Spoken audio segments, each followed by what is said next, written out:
राम कृष्ण हरी जय जय राम कृष्ण हरी राम कृष्ण हरी जय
प्रस्तुत कीर्तनाचे सेवा करताना मिळालेला अभंग अनंत कोटी ब्रह्मांड नायक भगवान परमात्मा यांचे अत्यंत लाडके भक्त श्री संत जनाबाई महाराज यांचा असा 4 चरणाचा सर्वांच्या परिचयातील व गोड चिंतनाचा सेवेकरता घेतलेला अभंग विठ्ठल विठ्ठल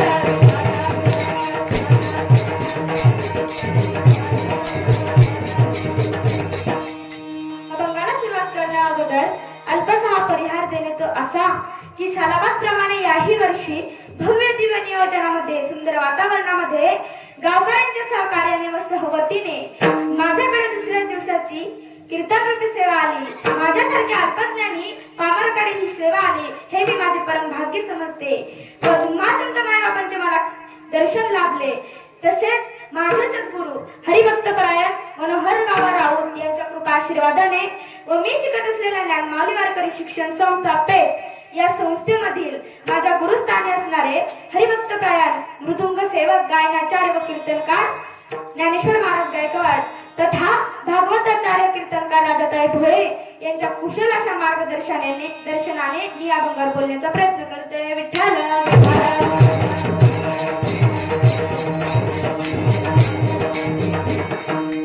तसेच उपस्थित सर्व श्रोते वर्ग गांधर्वासारखे आमचे गायनाचार्य व चंद्र सूर्यासारखे आमचे पेटी हार्मोनियम वादक व पखवाज वादक आहेत. उपस्थित बहुसंख्येने उपस्थित असणारे आमचे श्रोते वर्ग परीक्षिती राजासारखे ऐकणारे पण हो सांगणारा मात्र शुकाचार्य नाही. विठ्ठल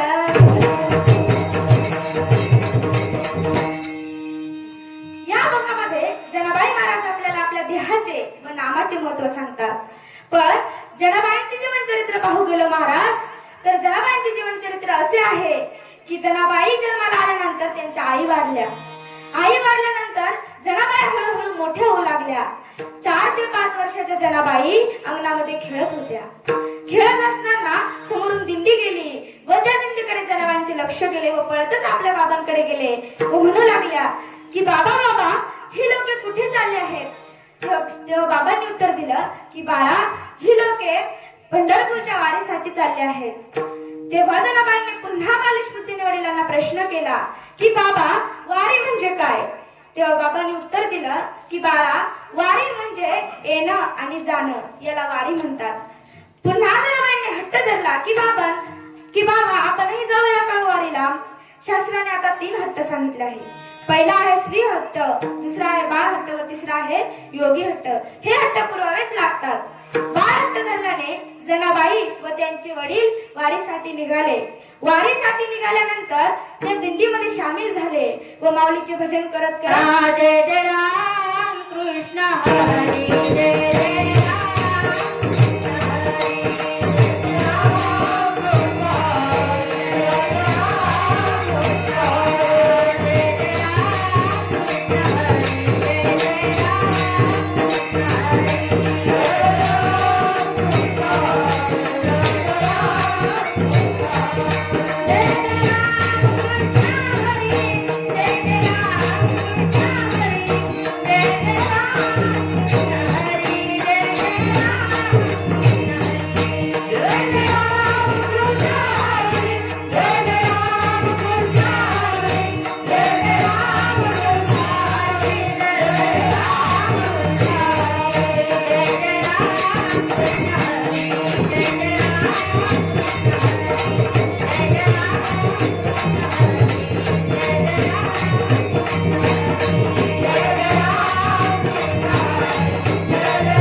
व जनाबाईंच्या वडिलांनी दर्शनही घेतले.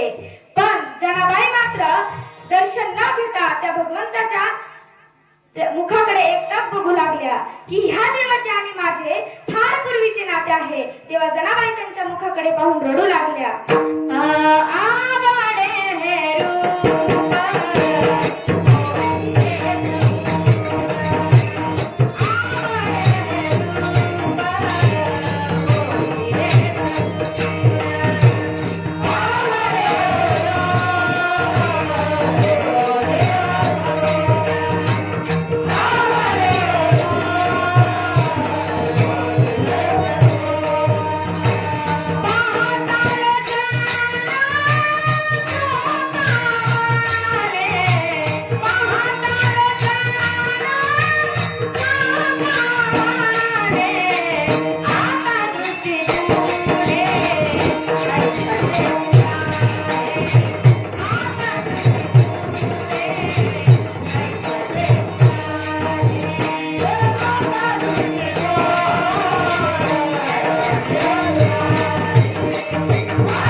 आवडे हे रूपा गोजिरे सगुणा पाहता रचना सुकावले आता दृष्टी पुढे ऐसा तितुरा आहे जोगी तुझा पाहे पांडुरंगा. जनाबाई रडू लागल्या व पुजारींनी त्यांचा हात धरला व त्यांना बाजूला केले. तेव्हा जनाबाईंच्या वडिलांनी त्यांना सांगितले की जना काला संपला, वारी माघारी परतली, आता घरला चाल. तेव्हा जनाबाई महाराजांनी पुन्हा हट्ट केला की बाबा आपण काही दिवस इथे थांबूयात का. तेव्हा बाबांनी सांगितले की बाळा आपल्याला थांबता येणार नाही. मग जनाबाईंनी हट्ट धरला महाराज तिथे थांबण्याचा व मोठ्या जड अंतकरणाने जनाबाईंच्या वडिलांनी त्यांना त्या मंदिरामध्ये सोडले व त्या पांडुरंगाला सांगतात की हे देवा सांभाळा त्या लेकराला, आणि वडील निघून गेले. मग जनाबाई रोज तिथे राहू लागल्या. गरुड खांबाजवळ जाऊन जनाबाई त्या भगवंताला आळवत असायच्या. रोज नित्यनेमाने नामदेव महाराज तिथे दर्शनासाठी यायचे. दर्शनासाठी आल्यानंतर ते रोज जनाबाईंना बघायचे. पण एक दिवस नामदेव महाराजांनी त्या जनाबाईंना विचारले की कोण ग बाई तू, कुठून आली, तुझं नाव काय आहे, तुझं गाव काय आहे. तेव्हा जनाबाईंनी फार सुंदर उत्तर दिलं महाराज. त्यांनी त्या पांडुरंगाकडे हात केला व म्हणाल्या की हेच माझे वडील आहेत आणि हीच माझी आई आहे. तेव्हा नामदेव महाराजांनी विचार केला की ही तर आपल्या पुढची आहे. तेव्हा भगवंतांनी त्या नामदेव महाराजांना दृष्टांत दिला की माझ्या मंदिरामध्ये जी मुलगी आहे त्या मुलीला तू तुझ्या घरी घेऊन जा. तेव्हा नामदेव महाराज दुसऱ्या दिवशी आले व त्या जनाबाईला घरी घेऊन गेले. घरी घेऊन गेल्यानंतर जनाबाई त्यांचे सर्व काम करायच्या. काम करत असताना त्या सतत भगवंताला आळवत असायच्या. कामामध्ये काम काय म्हणा राम राम. जनाबाईंची कामं करू लागण्यासाठी भगवंत स्वतः तिथे यायचे. जनाबाई जर दळण दळायला लागल्या तर भगवंतांनी सुद्धा दळण दळावे. नुसते दळण दळायचे नाही तर भगवान परमात्मा त्या जनाबाईंना ओव्या सुद्धा गाऊन लागायच्या. तर जनाबाई कशा म्हणायच्या ओव्या.